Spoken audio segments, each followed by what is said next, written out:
Alright, ladies and gentlemen, welcome to, wow, they used like Mythra's theme. It was like super grand, but welcome back to JMLeague6, round number 3. We're starting with PS2. We got Visual versus Neon, another jank schism. Yeah, I know, right? I mean, like, I'm hyped for this, honestly. Visual, since his debut, like last year, has really been on the come up. Yeah. And it's been really interesting to kind of see him branch out into like, the Samus, into the Pythra, and, actually get pretty decent with any of them. Yeah, definitely.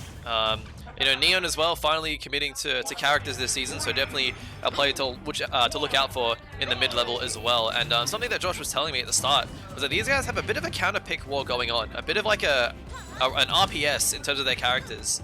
So according to Josh, Neon sort of wins this, and then Josh counter-picks with like Pyra Mythra or something, and then he wins that, and then Neon counter-picks with Terry, and then he wins that, and then Josh counter-picks with Dark Samus, and he wins that. So it's this really weird circle. Interesting. So this game 1 is massive for whoever can take it out. And, I find it interesting that they go PS2 first, because clearly, I'm not sure who won the RPS, but like, I know that Josh probably likes the stage. Yeah. Because I know he does like to rely on his charge shot a lot in neutral. That being said, Neon really loves his reflector, actually. Yeah, exactly. I mean, it's Josh. Neon has an answer for these projectiles. Yeah, it'd be cool to see Josh kind of like bait it out or play around it or try and adapt to it, essentially. Yeah. Because obviously it's not like the be-all end-all, right? Exactly, right. Because the fact that Neon is willing to use that reflector means that now Josh has the opportunity to play those mind games with it.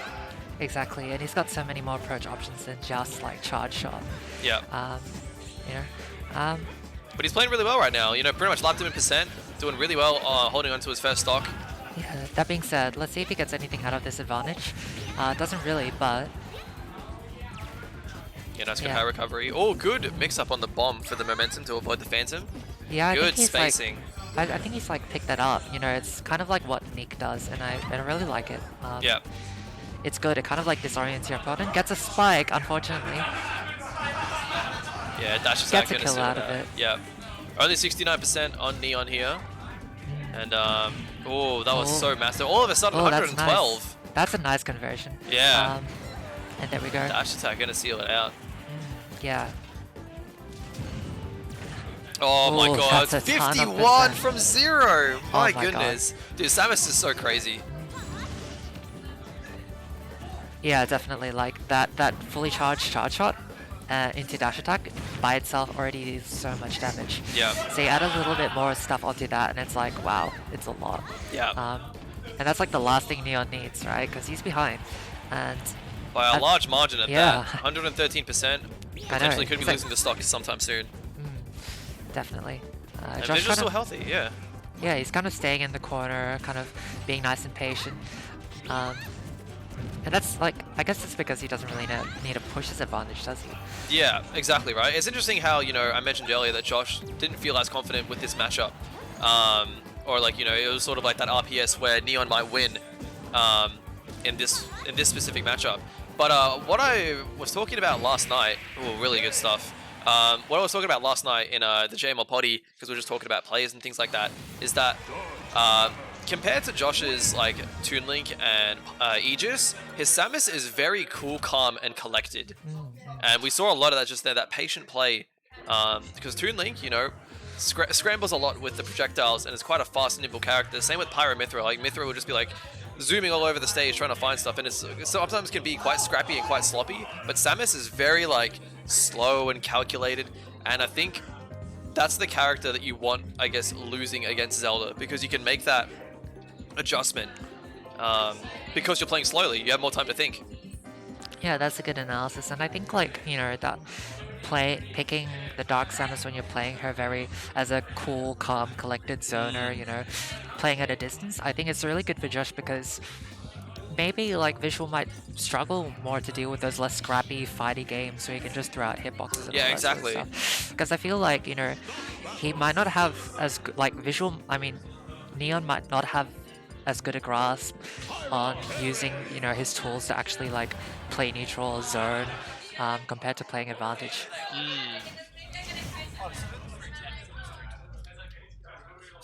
What? Fucking James Bathgate. Okay, switching it up completely. Both of them, yeah. I know. Look, I know Neon's been trying to get into Terry, partly because he finds that Zelda maybe isn't too good of a character. That being said, in terms of his skill with Terry, I think his Zelda is a little bit better. Yeah, I don't know. It's interesting here because obviously Visual would have had to pick Aegis first, but maybe I think he probably would have preferred Aegis into Terry than Samus into Terry. Yeah. So even though, yeah, Neon has the advantage here, he would have, you know, chosen to play Terry into this.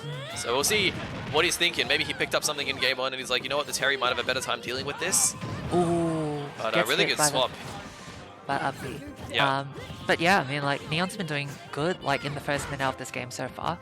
It's pretty even percent-wise, and, you know, he has been getting his hits off. There we go. Nice. Yeah, good F smash. Nice. I like to see him kind of, like, you know, avoid those... Is it called Prominence Revolt? Yeah, the up B. Yeah. Yeah, I like to see him definitely avoid... Ooh, what? How did he not get hit by that? Yeah, Power Dunk surprisingly has, like, little lag on the aerial version. Ooh, doesn't have any shield to deal with that. Yeah, that is Flame gonna Nova. live. Yeah. But there we go. Yeah. That's a bit of a scary situation, especially, like, I'm not sure if he had a jump or not. Because, like, if you go too low, you might not make it. Yeah, if you go and like Terry as well doesn't snap to ledge with up B, so it's a pretty easy edge guard for Pyra as well with that massive down air. Yeah. Ooh, nice, catching the side B. Ooh, gonna try and catch the landing. Yeah, really good idea. Alright. Yep, that's some momentum that's being gained right there. Good stuff. Switches to Pyra, but Go is up now. And he's only at 73%, so... I love that switch. Just like switch to Mythra just for the grab, like reset his advantage state, and then swap back to Pyra. Ooh, that being said though, second time he gets punished for that and dies for it. Yeah, I mean it does find the revenge kill quite quickly, but definitely could have made more use out of that second stock there. That's definitely a bad habit of Visuals that has gotten him punished. It's gotten him punished, and it's also stolen him games as well. So it's a bit of a give and take scenario there. Yeah. But oh wow, not gonna make it. Yeah, I think he caught his jump with the F tilt, and then he just got sent too far out, and Terry just doesn't have the up B to do it. Yeah. Yeah. Damn. That's a bit of a checkmate there, honestly. Because if you did it earlier, you could have just gotten punished for it. Yeah. But yeah, look, no, like we're saying, you know, that Prominence Revolt definitely could be something that kills Visual in the end. But so far, 2-0 up, in a really good position right now. So he's going to have, even if he concedes a game, he's going to be getting the counter pick for games 4 and 5. Yeah. Well, yeah. That last game was a lot closer though, actually, surprisingly. No, definitely. I mean, Neon held the lead at the start and did really well, but then Visual got 2 really good kills. Obviously, that super early final kill, it was at like 40 or something that he hit him with like the F smash, then swapped to Pyra, and then snuffed out the aggressive crack shoot with Pyra's F tilt, and yeah, just wasn't able to get it back. And then even just the edge guard as well. Oh, not the edge guard, sorry, the quick revenge kill dash attack from Pyra as well. So definitely not out of the woods for Visual just yet, but he's in a good position right now. Yeah, I'd say so. I'd actually be interested to see who they pick now. Like, is the rock paper scissors character pick still gonna happen, or yeah, I don't know. We'll have Neon to see. Gonna stick with the thing? Yeah. All right. So we have the Dark Samus back and the Zelda back. Right. Okay, running it back. Okay. I want to see how Neon kind of deals with Visual's projectiles now, honestly. Let's see if he, like, you know, can kind of get over those, or kind of play his own kind of zoning game. Yeah. Nice use of the Phantom. Gets a little bit of a hit with it, and he's got Visual in the corner now. And Tandem City is a pretty solid stage, I want to say, for Zelda. Like, can kill relatively early with the Phantom on these edge guards. Can also kill quite early with the forward air and back air lightning kicks.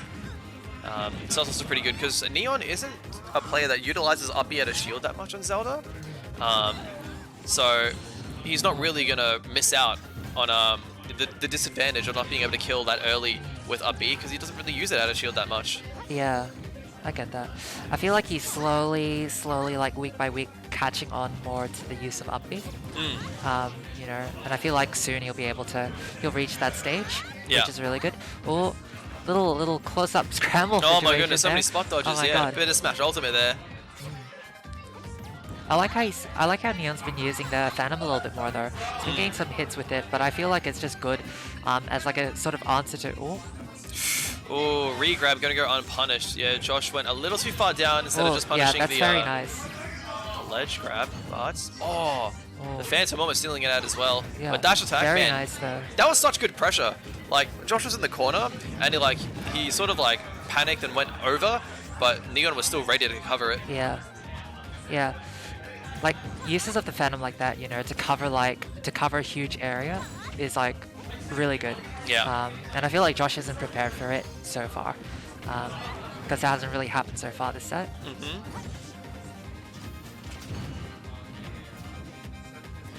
And now, yeah, I like that. Neon's playing really like passive now, just sort of like holding his ground, like giving up stage when he needs to with punishing. Ooh, the dash attack not necessarily going to kill him yet. Yeah. Ooh. Oh, nice. Really good retreat to the platform. Oh, pineapple. Yeah. Does happen quite a bit on the Animal Crossing stages, but still 60% extra credit. Really good. Yeah. Although, that being said, you know, Visual can definitely claw it back really easily. Yeah. But Neon getting a couple of good hits on Visual's landing. Ooh, doesn't get hit by the Phantom though. Yeah, it does have that blind spot, but you still get the win box, which is pretty good. It can definitely mess up your opponent. Spot dodges, that's pretty vital. Yeah. But you know, like you said, you know, Visual can definitely make this back. We saw what happened in game 1, where he can just take an interaction and make 50% out of it. But Neon with the lightning kick. That's nice. Yeah,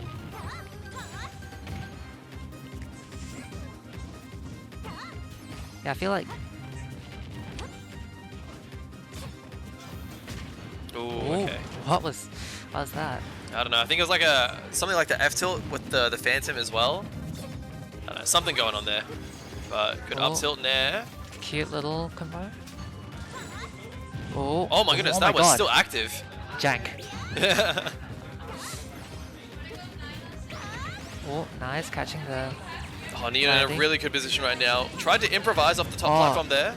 Oh, it doesn't get hit by the reflected thing, but well, gets a hit nevertheless. Yeah, you know, I respect Visual. I feel like Visual's maybe getting a little bit stressed, you know? Yeah. Going for a lot of these tilts, but gonna get the kill. Maybe a bit very strong. DI. Up there, not gonna do it just yet. Try to meet him up there, yeah. Oh, that was so good. Down air, that was nice. up B. Up air, sorry. Really, really good.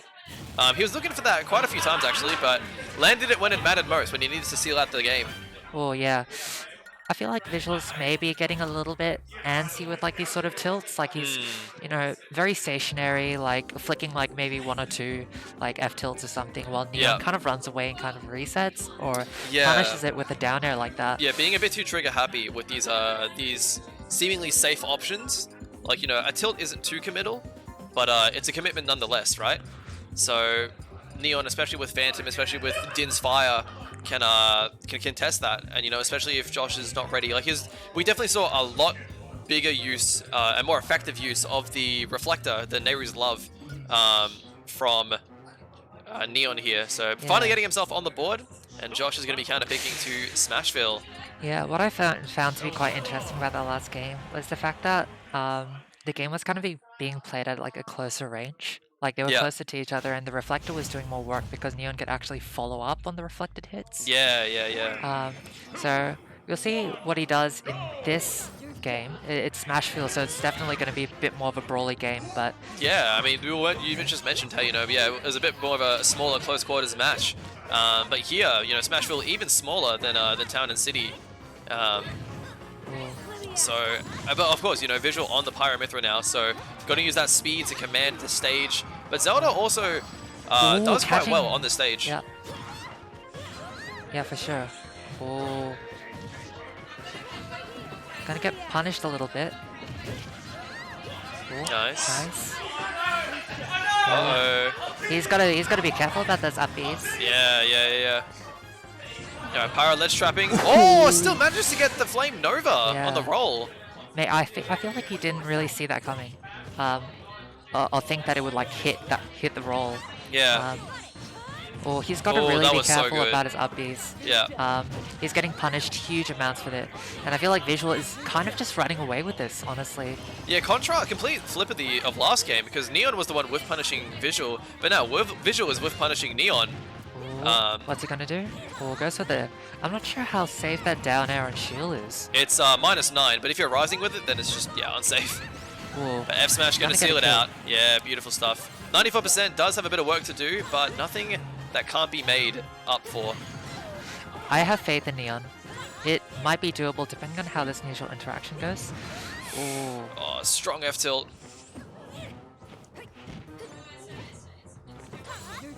Yeah. Ooh. That's I like that. Opting for Mythra here. Gonna try force Neon off stage again. Ooh. Let's see if Neon gets anything out of this advantage. Ooh, Nice, doesn't good quite. timing. Oh, still catches the defensive option after the roll on stage. Ooh. Yeah, slowly clawing it back, I feel. Oh, beautiful anti-air. Ooh, Oh, that would've he been so tracked good. him so nicely, but didn't find the mark on the F However, smash. F-tilt gonna get him off stage and... Ooh. That could have been massive. The Din's fire popped him up, but the Phantom was a little too early. Oh, parries it. I like how he just opts to like run away and start punishing him for it. Yeah. You know. Oh, there we beautiful go. weight. Beautiful. And Neon he's called is this calling it back. Oh, Quick revenge kill. There you go. But there we go. This could be anyone's game, honestly. Yeah, definitely. Unless, you know, Visual kind of runs away with this. I feel like Neon's been getting a lot off his reflector as a get off me sort of option. And I feel like, you know, I hope for Visual's sake he, you know, can kind of work his way around it. Yeah. And maybe be a little bit more patient when he's in the advantage. But we'll see. Ooh. Ooh. Still anyone's game at this point, about 50% apiece. Oh, shields the whole Punish. thing. Oh, you can't shield grab nice. that one. Yeah, a bit of matchup knowledge element. Oh, what? Oh, battle the neutral bees there. Like, because you did get a bit of invincibility on the Nairu's Love from Zelda, but oh man, this is so close. Both of them Overshooting. using their comfort options. I think they're getting really antsy now. Yeah. Tensions are high. there The we F go. smash. Oh, gonna he's seal gonna it take out. it. Oh, and Visual making it out with a 3-1 victory. That was good though. Like I was kind of like thinking that Neon could take a game, but to bring it to like that close. Yeah. Like, Last hit game 4. yeah. Really good stuff. Really impressive stuff from like Neon, you know. Yeah, no, look, yeah. that game 3 was so dominant against the Samus. So I think Visual was definitely feeling the heat, especially, you know, after being 2-0 up, you're like, okay, you could either be one of two people. You're either sitting comfortably and it's like, okay, you know, calm down, it's like we're at a good point, or you start getting antsy because it's like, I want to end the game. Like, I'm at that match point, but Neon holding on, but not enough, unfortunately. But still a good effort nonetheless. Right, yeah.